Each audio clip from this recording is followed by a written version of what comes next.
حمد و توصیف کے بعد گرامی قدر حضرات، ماہ رمضان المبارک شریف کا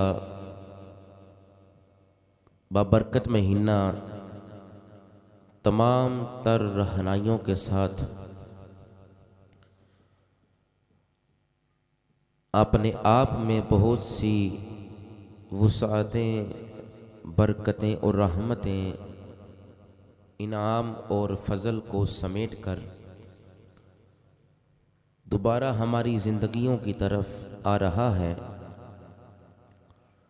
جس کا پہلا اشرا رحمت کا ہے، دوسرا مغفرت کا اور تیسرا عتق من النار، جہنم سے آزادی کا ہے۔ اور قرآن نے بھی اس ماہ عظیمہ کی فضیلت کو بیان کیا۔ اس کا پہلا اشرا چونکہ رحمت کا ہے، تو آج کا میرا موضوع بھی رحمت الہیہ کا حصول از روئے قرآن از روئے حدیث، کہ قرآن و حدیث سے بندے کو کیسے رحمت مل سکتی ہے، اس کا بیان کروں گا۔ خلاق عالم میری زبان پر کلمت الحق جاری فرمائے، سن سنا کر عمل کی توفیق نصیب فرمائے۔ گرامی قدر حضرات، گناہوں پر ہیں ہم نادم، گناہوں پر ہیں ہم نادم، تیری رحمت کے طالب ہیں، الہی کر کرم اپنا، وبائیں ہم پر غالب ہیں۔ گناہوں پر ہیں ہم نادم، تیری رحمت کے طالب ہیں، الہی کر کرم اپنا، وبائیں ہم پر غالب ہیں۔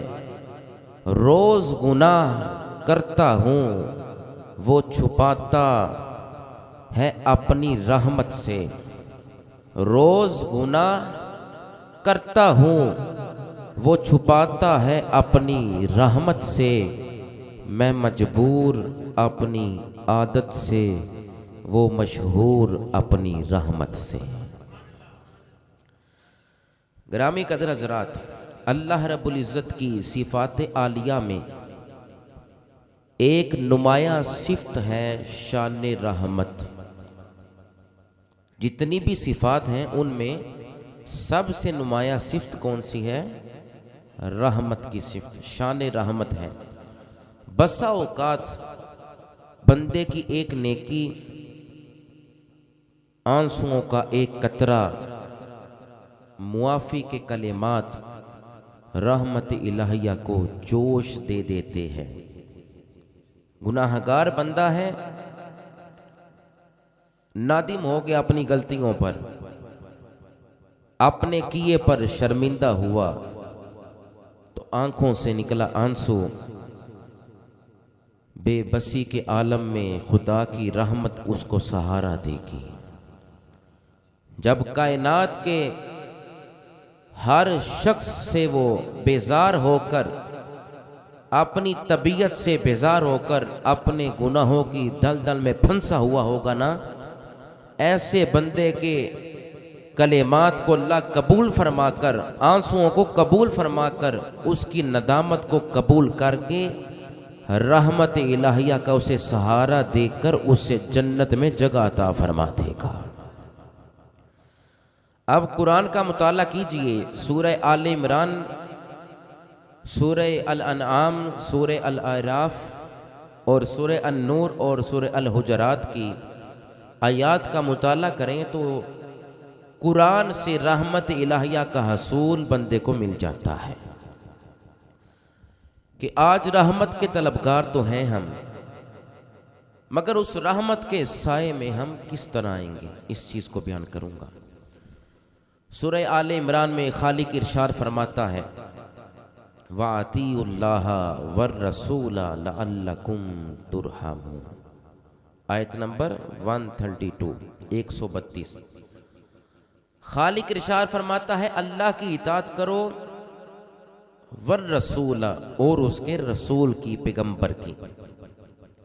جہاں اپنی اطاعت اور فرما برداری کا ذکر کیا، ساتھ ہی ساتھ محبوب کونین کے ادب کا بھی تذکرہ کیا کہ میرا بھی حکم ماننا ہے اور میرے رسول کی بھی اطاعت کرنی ہے، اور جب دونوں احکامات پر عمل کرو گے، وَأَطِیعُوا اللَّهَ وَالرَّسُولَ پر عمل ہوگا، تو صلے میں کیا ملے گا؟ لَعَلَّكُمْ تُرْحَمُونَ، شاید کہ تم پر اس کے سبب رحم کیا جائے۔ یہ سورہ آل عمران ہے۔ اب یہاں پر رحمت کا حصول دو چیزوں سے ہے، ایک اللہ کے حکم کی پاسداری سے، ایک محبوب کونین کی تابعداری سے۔ اللہ کی اطاعت اور اس کے محبوب کی فرما برداری کے سبب اللہ فرماتا ہے کہ میں تم پر رحمت برساؤں گا، تم پر کرم فرماؤں گا۔ از روئے قرآن رحمت کا حصول بیان کر رہا ہوں۔ سورہ الانعام کا مطالعہ کیجئے، آیت نمبر 155 میں اللہ ارشاد فرماتا ہے وَهَذَا كِتَابٌ أَنزَلْنَاهُ مُبَارَكٌ فَاتَّبِعُوهُ وَاتَّقُوا لَعَلَّكُمْ تُرْحَمُونَ۔ اللہ فرماتا ہے یہ جو کتاب ہے نا قرآن، ہم نے اس کو نازل کیا ہے، اور یہ عام کتاب نہیں، مبارکن، یہ برکت والی کتاب ہے، یہ برکت والی کتاب ہے۔ اگر کتاب سے برکت مل سکتی ہے تو ذات مصطفیٰ سے برکت کیوں نہیں مل سکتی؟ قرآن سے برکت مل سکتی ہے تو صاحب قرآن سے برکت کیوں نہیں مل سکتی؟ قرآن مبارک ہو سکتا ہے تو صاحب قرآن مبارک کیوں نہیں ہو سکتا؟ قرآن انسان کو برکت دے سکتا ہے تو صاحب قرآن بھی بندے کو برکت دے سکتا ہے۔ فرمایا یہ کتاب ہم نے اس کو نازل کیا، یہ برکت والی کتاب ہے، فَاتَّبِعُوهُ، تم اس کی پیروی کرو، وَاتَّقُوا، اور پرہیزگاری اختیار کرو۔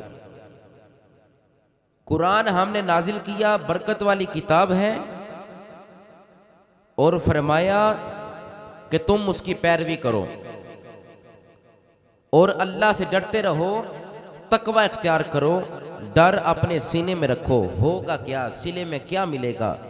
لَعَلَّكُمْ تُرْحَمُونَ، تاکہ شاید کہ تم پر رحم کیا جائے۔ سورہ الانعام میں اللہ ارشاد فرما رہا ہے رحم از روئے قرآن کس طرح مل سکتا ہے انسان کو؟ رحمت کا حصول از روئے قرآن بھی ہے، رحمت کا حصول از روئے صاحب قرآن بھی ہے، اور سنی بھائیو سنو، رحمت کا حصول اللہ کے احکامات کی پاسداری میں بھی ہے۔ یہ قرآن نے بیان کیا۔ اگر بغور قرآن کا مطالعہ کیا جائے تفکر اور تدبر کے ساتھ، تو سورہ الاعراف میں اللہ ارشاد فرماتا ہے آیت نمبر 204 میں خالق ارشاد فرماتا ہے وَإِذَا قُرِئَ الْقُرْآنُ فَاسْتَمِعُوا لَهُ وَأَنصِتُوا لَعَلَّكُمْ تُرْحَمُونَ۔ یہاں بھی آزروئے قرآن رحمت کا حصول، بندے کو رحمت حاصل ہو رہی ہے، رحمت کا حصول ممکن ہے، مگر آزروئے قرآن کیسے؟ فرمایا جب بھی قرآن کی تلاوت کی جائے، قرآن کی قرات کی جائے، قرآن کو پڑھا جائے، جب قرآن پڑھا جا رہا ہو تو کیا کرو؟ فَاسْتَمِعُوا، تو تم اسے سنو، غور سے سنو، وَأَنصِتُوا، اور چپ رہو، خاموش رہو۔ تلاوت قرآن ہو تو خاموشی سے سنو، مفہوم یہ ہے۔ تو صلے میں کیا ملے گا؟ لَعَلَّكُمْ تُرْحَمُونَ، شاید کہ تم پر رحم کیا جائے۔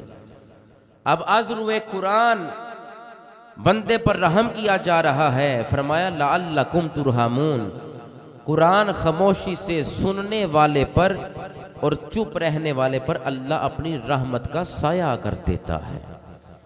آزروئے قرآن رحمت کا حصول ممکن ہے۔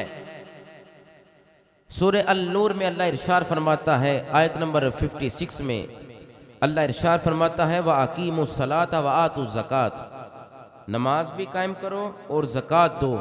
وَأَطِیعُوا الرَّسُولَ، نماز پڑھو، زکوٰۃ دو۔ تیسرا حکم وَأَطِیعُوا الرَّسُولَ، محبوب کی اطاعت کرو۔ جب تین احکامات کی پاسداری کرو گے، سورہ النور میں اللہ ارشاد فرماتا ہے صلے میں کیا ملے گا؟ لعلکم ترحمون، تم پر شاید کہ رحم کیا جائے۔ تو یہ ماہ عظیمہ ببرکت مہینہ رمضان المبارک آ رہا ہے، پہلا عشرہ رحمت کا ہے، تو رحمت کا حصول از روئے قرآن آپ کے سامنے پیش کر رہا ہوں۔ فرمایا نماز پڑھو، زکوٰۃ دو اور محبوب کی اطاعت کرو، لعلکم ترحمون، شاید کہ تم پر رحم کیا جائے، تاکہ تم پر رحم کیا جائے۔ اور اگر سورہ الحجرات کا مطالعہ کریں تو آیت نمبر 10 میں اللہ ارشاد فرماتا ہے فَأَصْلِحُوا بَيْنَ أَخَوَيْكُمْ وَاتَّقُوا اللَّهَ لَعَلَّكُمْ تُرْحَمُونَ، تم دو بھائیوں کے درمیان آپس میں صلح کرواؤ اور اللہ سے ڈرو۔ دو بھائی لڑے ہیں، ان میں صلح کرواؤ، جان بین کی طرف جاؤ، صلح کا کردار ادا کرو، صلح کرواتے رہو بھائیوں کے درمیان، انہیں توڑو نہ، تعلق کو جوڑو، نسبت سے قائم رہو۔ اور واتقوا اللہ، دوسرا حکم، خوف خدا دل میں رکھو، بھائیوں کے درمیان صلح کرواؤ اور تقوی کا نور اپنے دامن میں رکھو، لعلکم ترحمون۔ الحجرات سورت میں اللہ ارشاد فرماتا ہے میں تم پر رحم کر دوں گا۔ تو یہ رحمت کا حصول از روئے قرآن، اللہ کی فرما برداری، اس کے احکامات کی پاسداری کے سبب اللہ رحمت فرماتا ہے، محبوب کونین صلی اللہ علیہ وسلم کی اطاعت کے سبب اللہ بندے پر رحمت فرماتا ہے، اور قرآن کو خاموشی سے سننے کے سبب اللہ بندے پر رحمت فرماتا ہے، قرآن کو پڑھنے کے سبب اللہ بندے پر رحمت فرماتا ہے، نماز ادا کرنے کے سبب، زکوٰۃ دینے کے سبب اللہ بندے پر رحمت فرماتا ہے، اور مابین دو بھائیوں کی صلح کروانے کے سبب اللہ بندے پر رحمت فرماتا ہے۔ یہ قرآن کا فیصلہ ہے۔ تو جب قرآن سے یہ بات ثابت ہو رہی ہے کہ ان اعمال پر اگر تم توجہ دو گے، عمل کرو گے، زندگی کے شب و روز اطاعت خداوندی میں گزارو گے، اطاعت رسول میں گزارو گے، تلاوت قرآن کرتے گزارو گے، لوگوں کے درمیان صلح کرواتے ہوئے دن کے اجالے کو، رات کی تاریکی کو بسر کرو گے، اور تلاوت قرآن کو خاموشی سے سنو گے نا، قرآن کے صدقے سے، مصطفیٰ کریم علیہ السلام کے توسل سے اور صلح کروانے کے سبب اللہ اس کے صلے میں تمہیں ایسا انعام عطا فرمائے گا کہ گرتے ہوئے انسان کو اللہ اپنی رحمت کے سائے میں لے کر اس کی بخشش فرما کر اس کو جنت کا حقدار بنا دے گا۔